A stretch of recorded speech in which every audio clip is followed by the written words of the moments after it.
Hello, good morning. Ayan. Sumada na naman tayo guys. Walang kasawasawang sumada. Araw-araw po ay nagre-review ng sumada. Nagre-review ng bawat lugar kung anong lugar ang pwedeng magpumpiang. Okay? So, napakalaki ng chance magpumpiang ang Batangas. Okay? Batangas. So, pwede nyo po ito guys alagaan ng 2 days. So, 2 days nyo pong alagaan. Okay? 2 days. 2 days. Okay, so, mga lugar na pwedeng magpumpiang. Okay, meron dyan Batangas, Pampanga, Tarlac, Nueva Ecija, Ilocos Sur, Romblon, Bataan, Angeles, Santiago City, Pangasinan, at Muntinlupa. So, kung nagtatanong kayo guys kung anong pumpiang, ayan o.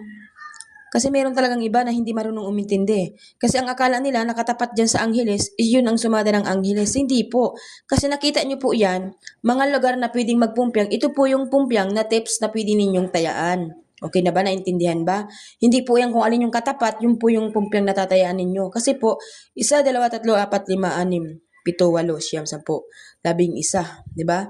So, ang pumpiang na binigay ko ay lilima lang naman na numero. So, ibig sabihin guys, para sa lahat yan. Hindi lang natin alam kung saang lugar po yung lalabas na pwede kasi po yan ay tips lamang. Sumada. So, sa mga basher ko po dyan, sabihin na naman, ikaw magtaya kasi ikaw yung nakaisip. Di ba? Wala naman ako sinasabi sa inyo guys na yan po yung lalabas ngayon. So, yan po ay tips na pumpyang na maaari ninyong tayaan. Kasi syempre guys, mahirap pong hulaan talaga ang pumpyang. Yan po talaga sa lahat. Yung numero nga nalalabas na dalawa ay nahihirapan ka, pumpyang pa kaya, di ba? So, mahirap din po yon. So, swerte mo kung matimin natin yung numero na lalabas. So, ganun po yun guys. Hindi po ibig sabihin magkatapat dyan sa lugar na yan, ay yan na po yung lalabas. Hindi po. Kasi po, yung lugar na yan, ito po yung tips na pumpyang na maaaring tayaan ng bawat lugar na nandito. Okay? So, yun lamang po. Maraming salamat. God bless po sa inyo lahat. So guys, nandito na naman po tayo guys sa mga numero na laging lumalabas tuwing malapit ng katapusan or papasok ang panibagong buwan. Okay? So, gets nyo po yung mga ibig sabihin yan. Halimbawa guys, malapit na yung magkatapusan. So, start po yan ng Pitsa 20. Mag-i-start po yan ng Pitsa 20. Makikita nyo po, mga lumalabas na po yung mga numerong 1-11, 1-31, 21, 1-16, 1-15, 29-2, 30-31, 1-8, 3-30, 1-38, 11, 18, 20 at saka 1. Legit yan guys. Kadalasan yan guys, makikita mo yan kapag sumasapit na yung mga Pitsa 20. Simula Pitsa 20 hanggang katapusan, sure, nalalabas po ang mga numero na yan.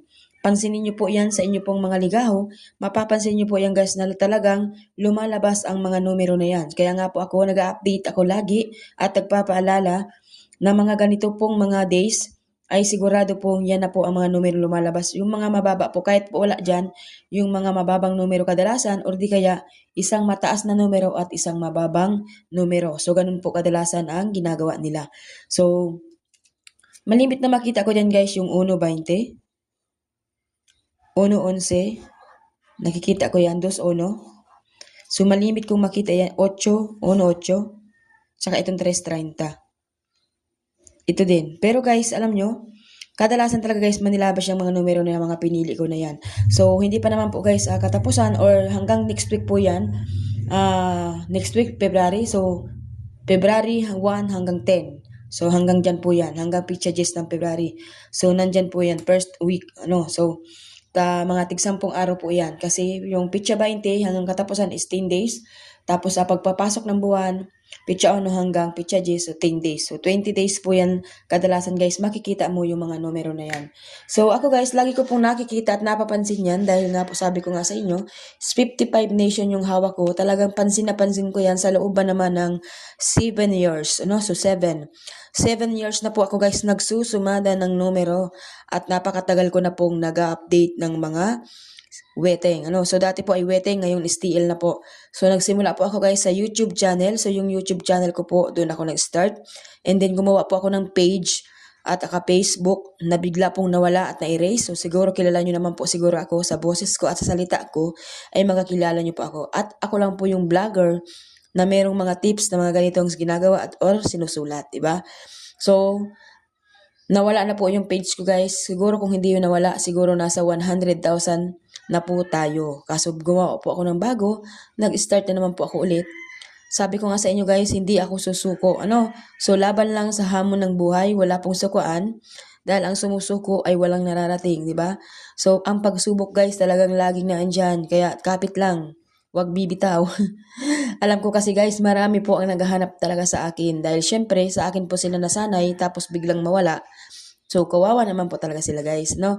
So, sa mga naghahanap sa akin guys, andito lang naman ako guys. So, hindi ko pwedeng gayahin yung dati kong pangalan kasi nga po restricted yon. Hindi ko po pwedeng gawing Manila Madrid, yung sa ano ko guys, kasi nga mare-restrict po tayo. Mapapansin ni Meta, ay ito yung Manila Madrid, o i-block na naman nila ulit, 'di ba? So, kaya ang ginawa ko guys, yung apelyido ko nung dalaga ako, yun yung ginamit ko, okay? So, malay mo, yung pagkadalaga yung swerte, charot.